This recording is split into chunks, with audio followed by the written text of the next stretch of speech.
from the bottle and putting it directly on your skin. Yeah, thanks for that, because I get so caught up in the speak sometimes I forget that. But when you're using carrier oils, it usually is for dilution. And the great thing about carrier oils is knowing what you want from it, because there are some that penetrate, and then there are some that just sit on the skin.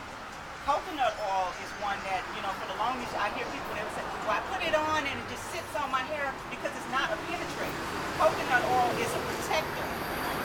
So it will hold whatever moisture you put beneath it, it will hold it because it sits on the skin. And there are other oils that do the same thing. Palm oil is another one. It sits on the skin, it's not absorbed. So you want to know which oils are fast absorbing and which aren't. When you're giving massages, it's good to have a combination of both. You want a penetrator oil, and then you want one that'll help so that there's not a whole lot of friction during the massage, because you don't want somebody giving you a massage and then you get this burn because their hands are dry and the oil is, so it comes in handy to know what the different oils do. If you have oily skin, if you're someone with dry skin, it pays to know which oil to use. If you have oily skin, you really don't want to use oils that are going to penetrate, which like she said, when she said coconut oil and she said shea butter, those are things that are going to sit on the outside. So they're less likely to cause acne breakouts and things like that, because they're not going to be absorbed and add to the oil that's already in there. So those are things to keep in mind. And let me see, I'm happy to start to dry out here. It hit the dirt, so hopefully. but you're right, because I use essential oils even in the melody elixir. And a lot of times when I'm working in the lab, I'll get the essential oils that get spilled on my clothes, and it dries completely. There are no, because an essential oil is really not an oil. It's not an oil at all. At all, yeah. Right. And that's the second thing I was about to get to on another way to tell if your essential oil is a pure essential oil. If you take the essential oil, and I'm going to pass this bottle around to you, and if you want, you can put just one drop on your skin and rub it in and feel it. If an essential oil feels greasy, then you know that you probably aren't dealing with a pure essential oil. You're dealing with something that has had some type of oil added to it. Because when you put an essential oil on your skin, it should disappear totally when you rub it in. You should not have that greasy effect from using essential oil. And that's sweet orange, so y'all being just a little careful where you put it. It doesn't look like you're going to get much sunshine, but I don't want you to say, hey, Nani caused me to get a sunburn in one spot on my head. It's all her fault. I burned. But so that's pretty much, that's the short thing on it. Oh, another thing I'm going to say about essential oils is we hear this thing about how many drops you can get out of a bottle of essential oil. It all depends on the cohesiveness of the oil that you're using. In some bottles, you're going to get more out of it than others, because we always hear that the norm is like in a 1 ounce bottle, 30 milliliter bottle, that you should get, say, 30 drops per milliliter. But that's not so. Because if I use sweet orange, I'm actually going to get bigger drops because of the cohesiveness needed for it to fall than if I'm using, say, peppermint oil.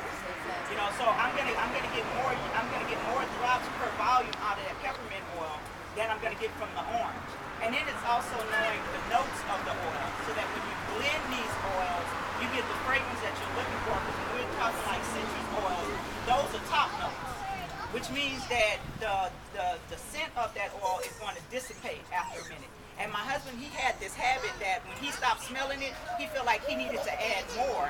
And he didn't realize that just because you don't smell it anymore, it doesn't mean it's not doing what it's supposed to be doing. So he would just keep on, and a bottle that costs you all this money, you look and it's empty.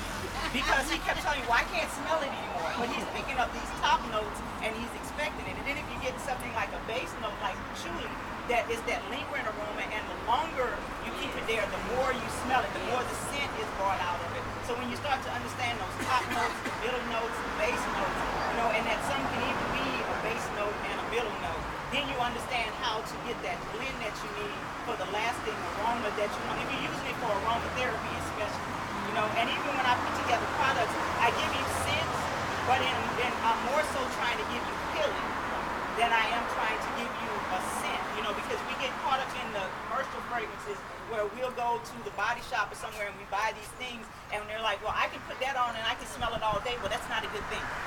Right. And it's not good for everybody else that has to encounter you, because that means that your body is now off-gassing.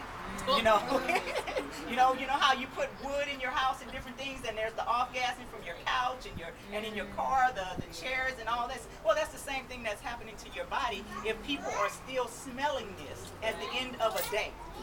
You know, you know, it goes back to, like I tell people, when we see people doing their cars and they got the rims that are just spinning and spinning and spinning, they're not doing that for themselves, because if you're in the car, you can't see the rims.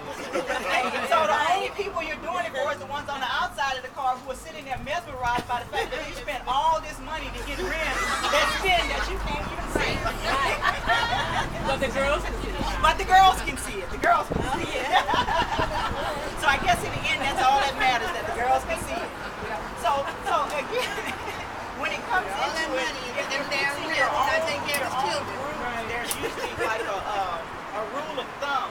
If you're going to be using essential oils as scenting, and again, it's not so much you're using it as scenting, I like to use them as healing. When I come home at the end of the day, one of my favorite things is I always have my peppermint whipped butter that I make. And that is my ritual every night before I go to bed, is to sit there and I massage my feet with that peppermint butter, because the peppermint, you know, it relaxes me, it rests my feet, and it lets them know that, hey, good job. Because, you know, so many times we use our feet for everything and we abuse them. They don't get the love and the care, and growing up, that was one thing my grandmother always did, and it became a habit of mine. Of course, she would be putting good stuff on her feet when we were coming up, and I would have my bottle of Jergens. You know, but I'm just like Grandma. She's sitting there putting her salve on her feet, and I'm sitting there with my Jergens, and, you know, she told me one day you'll get it, you know, and one day I did. You know, she didn't tell me go throw that trash in the garbage or anything. She figured one day it'll come to you that what I'm using is a whole lot more healing than that Jergens lotion that you're picking up in Almond that I hate. Dry your skin out too. Yeah, you know, so, you know, but you learn that there's certain, you know, when you're putting together certain things, it's to help in the healing process. Because a lot of times, healing, first of all, starts in the mind. So if you believe that something that you're using is going to heal you, it can a lot of times go a long way towards actually healing you. And if somebody just said, oh, take this will fix this will fix it for you. But tell it to me in a way that it puts it into my head that I am in charge of my head. I have the power to heal myself. And if I then take these physical ingredients that I can take and put together and make it into my healing salve for myself, then I can bring on the healing that I need. You know, and that's what I try to do with my products. It's not about, you know, for the fragrance of it, for the fat of it, or for anything. It's to be able to take those ingredients that the earth has given us, because that's where these things come from. They come from the earth. You know, the stuff in here I can't speak for. And the only reason I even have this fragrance oil, because it was an order that I put in for a wholesale order for bottles and stuff that I needed, and they sent this as a sample, because I don't buy fragrance oil. I don't spend my money on a fragrance oil, because I don't need to smell good from the time I get up to the time I go to bed, you know, and everybody else smell it too. I don't need my rims to be spinning and spinning and spinning, okay? And that's not to talk down on, you know, I mean, because there are some people who, you know, have found a way to start to put together fragrance oils that don't have as many chemicals, toxic chemicals, but I still don't know exactly what their list of chemicals, you know, are that they're using, because most don't release it. It is some type of trade secret, and they can get away with that. But I like people to know. If you ask me what's in my stuff, oh, I can tell you. There's some jojoba oil, there's some sunflower oil, there's tamanu, there's mango butter, there's coconut butter, cocoa butter. I can tell you exactly what's in there. And then I can even take my cocoa butter and I can put it in my mouth and chew on it. Now, cocoa butter is not great unless it's processed into chocolate. But I can eat it and not be ill. Okay? I can't take this and drink this fragrance oil and say that I'm going to be healthy. You know, or that I'm gonna feel real good, you know, after I finish downing that. But I can say that about, and even our essential oils, if you know what you're doing, there are some that can be taken internally. You know, peppermint oil, I know, is one that my grandmother used to make our peppermint tea. She put a few drops in there, and she would give that to us, and that worked better than actually taking the herb and doing an infusion with it. You know, so once you know your essential oils, you know what your limitations are as far as they, you know, go. Because you hear some of people, oh no, you can't take that even on the bottle, but they're doing that for insurance purposes. They're trying to make sure you don't sue them. And if you buy an essential oil that has an expiration date that tells you it goes bad, don't buy it anymore.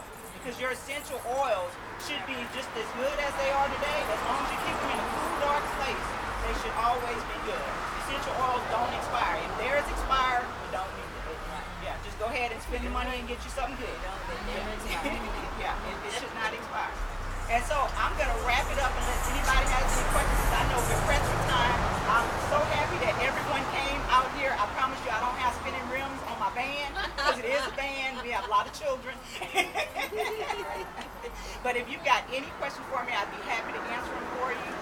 You can also find me on the web. I'm even on Facebook, probably more vocal than I need to be. But again, you know what they say about them country people. You know, I do have something for you guys.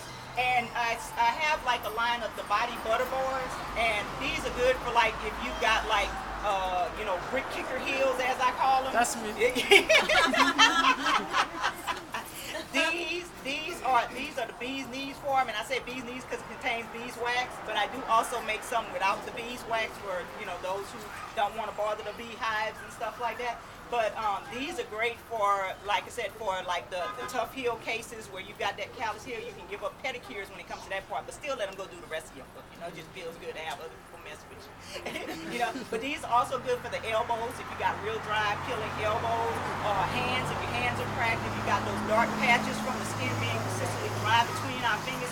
Sisters who work a lot with their hands and wash their hands a lot, you probably get that no matter how much you moisturize. And these are small samples, but I actually have the larger bar that you can hold in the palm of your hand to put on your body. A lot of our mothers like that when they're pregnant. They use them for their belly rubs and foot rubs and things of that nature. We also have a line of natural deodorants, and they are natural.